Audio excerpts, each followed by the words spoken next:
We are hardwired for story. I think, you know, a good story, I truly believe this, but a good story can change the world. Because a good story changed me. And if a good story can change me and make me do something different than what I was doing before, it can change other people. And so I'm not sure what base need it answers in us, but I think that, you know, it gives us the biggest concepts that we have in human knowledge. The best way that you can understand them is through story. I mean, all the religions use it, everything uses it. And, you know, I mean, really, when you looked at, like, say, the healthcare debate, I kept wondering, like, why they weren't talking about more people and their stories and their struggles with healthcare. And I heard it, like, towards the end of the healthcare debate, and I felt like that probably helped push it over.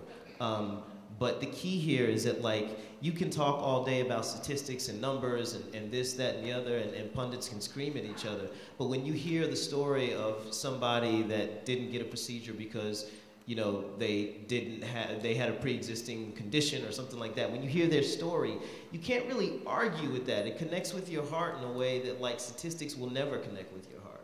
Like, numbers, you don't have an emotional connection to numbers, you know? But story, you know, you feel it. I mean, when we saw that story about the little boy and he asked the mother, because I remember hearing this in my car and getting choked up. he asked the mother, you know, am I the son that you wanted or whatever? You know when I heard it in my car, what it made me think is, it made me think of my mother. Like, I wanted to ask my mother, am I the son that you, because sometimes I'm not in her, you know? Let me tell you, my mother thinks that NPR is the devil. So, you know, sometimes I think, and she learned that from Glenn Beck, it's interesting.